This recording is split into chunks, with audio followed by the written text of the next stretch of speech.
Ok les boys, j'espère que vous allez bien. On se retrouve aujourd'hui pour une toute nouvelle vidéo où on va analyser un peu les opportunités de la semaine. Donc il faut savoir que cette semaine, c'est la semaine où on a la NFP, donc une grosse annonce économique qui s'effectue tous les premiers vendredis du mois. Donc en général, avant que cette annonce économique elle passe, les marchés sont assez lents. Donc je ne m'attends pas à énormément de volatilité. Mais bon, on ne sait jamais. On va voir si au début de la semaine, on aura des opportunités. On va analyser ça. Surtout qu'il y a des configurations qui sont plutôt intéressantes pour le moment. Après, on attendra les confirmations, bien sûr.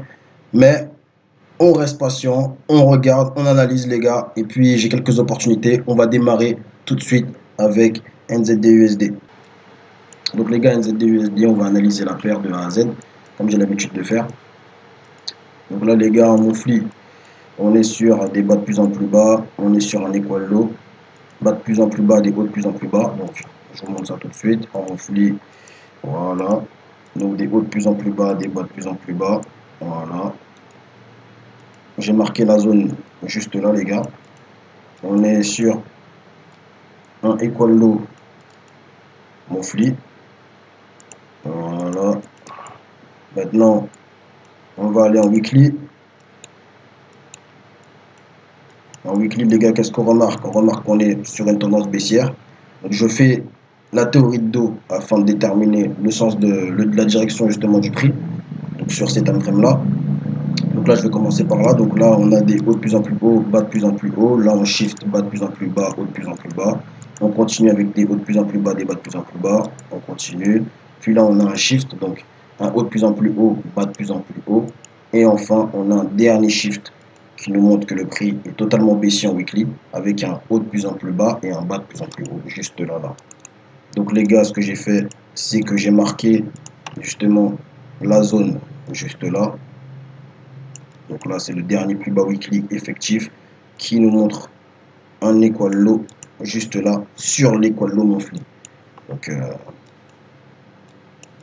voilà, en weekly, on est totalement baissier. Maintenant, descendons au time frame, les gars. Pour daily, c'est pas hyper clair. Donc, le mouvement qui va nous intéresser, il est juste là. Donc, on va descendre encore en time frame. On va aller en H4 pour voir un peu ce que le prix nous propose. Donc, je le rappelle, en weekly, les gars, on est baissier. Et en H4, ce qu'on peut voir, c'est qu'on a des hauts de plus en plus haut juste là, des bas de plus en plus haut, hauts de plus en plus haut, bas de plus en plus haut. Plus on a un shift de la tendance, avec des bas de plus en plus bas et des hauts de plus en plus bas juste là. Donc, les gars, c'est hyper intéressant. Parce que là, ça veut dire que le H4 est baissier, le weekly est baissier. Et ce qu'on attend, et ce que moi j'attendrais, parce que je suis un trend follower, donc je suis la tendance, les gars, c'est que le prix casse justement et fasse un bas de plus en plus bas, puis retrace sur ma golden zone, dans ma zone Fibonacci, comme vous connaissez, les gars, et nous montre ce qu'il souhaite faire. Est-ce que le prix justement souhaite continuer après à aller à la baisse, ou est-ce que le prix va casser, va faire un haut de plus en plus haut? C'est ce qu'on va voir durant la semaine. Mais normalement, c'est un mouvement qui peut s'effectuer peut-être demain ou après-demain. On va voir, on va rester patient, on va observer.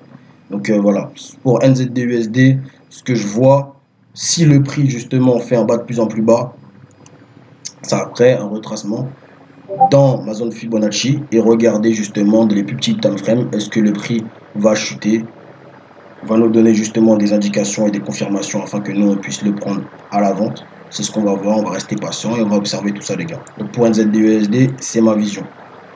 On va passer à une autre paire qui pour moi serait plutôt intéressante durant la semaine.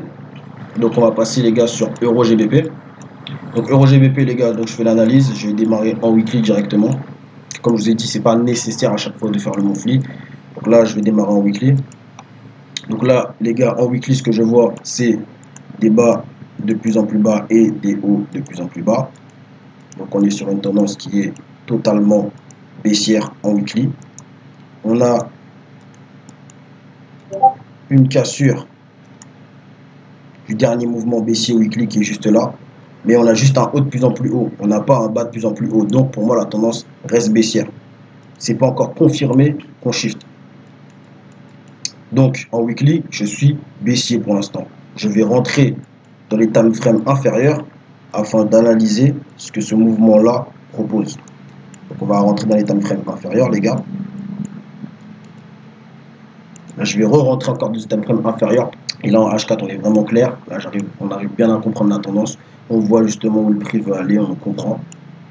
Donc là, ce qu'on voit, c'est qu'on a des hauts de plus en plus hauts, des bas de plus en plus hauts juste là. Puis après, le prix a shifté. Donc il a shifté juste là. Donc il a cassé le dernier bas qui est juste là pour faire un bas de plus en plus bas et un haut de plus en plus bas. Il a confirmé. Donc pour moi, en H4, je suis baissier. Donc weekly baissier, H4 baissier. Donc ce que j'attendrais, et ce qui est bien avec EuroGBP, c'est qu'il a cassé, déjà il a fait un bas de plus en plus bas. Donc là, ce que j'attendrais, c'est justement que le prix retrace dans ma zone de Fibonacci, Golden Zone, que je vais marquer pour vous, pour que vous puissiez comprendre les gars, qui viennent justement juste là dans cette zone-là, donc le 0,5, le 0,7, le 0,8, et qui nous montre avec des confirmations, de belles confirmations, qu'il a envie de poursuivre la baisse. Parce que comme il a eu un shift, et comme maintenant la tendance est devenue baissière, est-ce qu'il va continuer la tendance? C'est ça qu'on va regarder, c'est ça qu'on va observer les gars. Mais pour EuroGBP aussi les gars, je serai baissier. Et je vais regarder justement comment ça se déroule. Maintenant, on va voir aussi avec les annonces économiques, avec justement la semaine, comment on va se dérouler, voir un peu comment le prix va justement évoluer. Donc on va rester patient et on va observer tout ça les gars. Donc ça c'est pour EuroGBP, setup baissier les gars. Maintenant, dernier setup que je vois, USD/JPY les gars. Donc vous saviez, la semaine dernière on a pris justement un beau setup haussier, donc on a fait un beau TP dessus. Donc les gars, je vais recommencer l'analyse afin que vous puissiez comprendre. Donc en monthly les gars, on est sur une tendance qui est complètement haussière en monthly. Donc je vais marquer la zone afin que vous puissiez comprendre. Donc le monthly totalement haussier. Voilà. Tac, tac. Je vais enlever ça pour que vous puissiez comprendre. Maintenant, on va s'intéresser à ce mouvement-là. Là. Ça veut dire on va descendre en time frame, regarder justement la direction, le sens du marché plus en détail. Donc là, on rentre en weekly directement, les gars. J'avais déjà marqué la zone. Donc en weekly, qu'est-ce qu'on retrouve, les gars? On utilise la théorie de dos pour définir la tendance. Donc là, ce qu'on retrouve, c'est des hauts de plus en plus hauts, des bas de plus en plus hauts.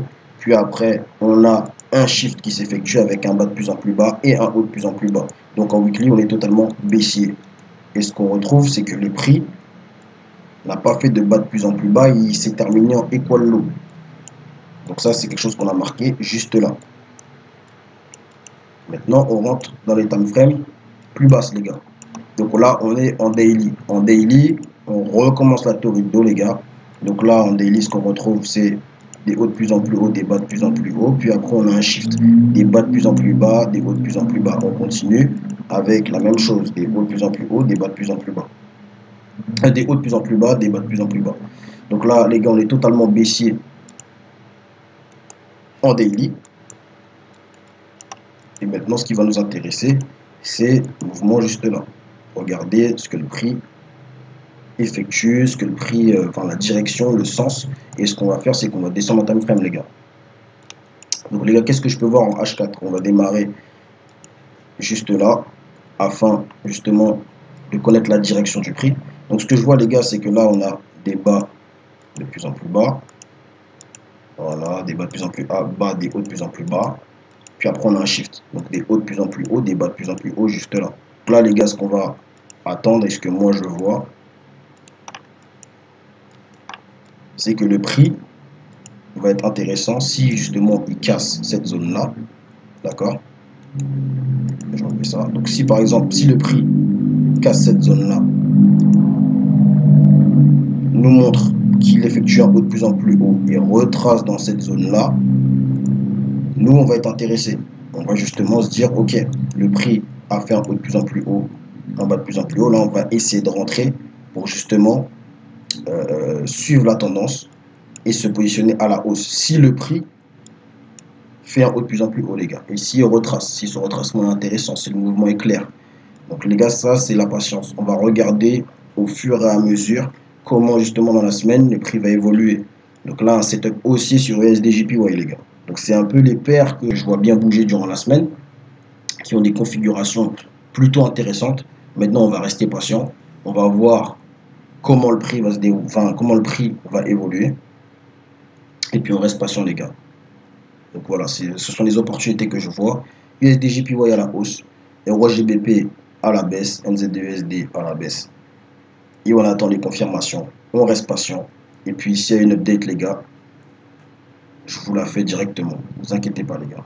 Donc j'espère que la vidéo vous a plu. Et puis on se retrouve très prochainement, les gars. Abonnez-vous, likez, commentez. Et puis on est ensemble, l'équipe.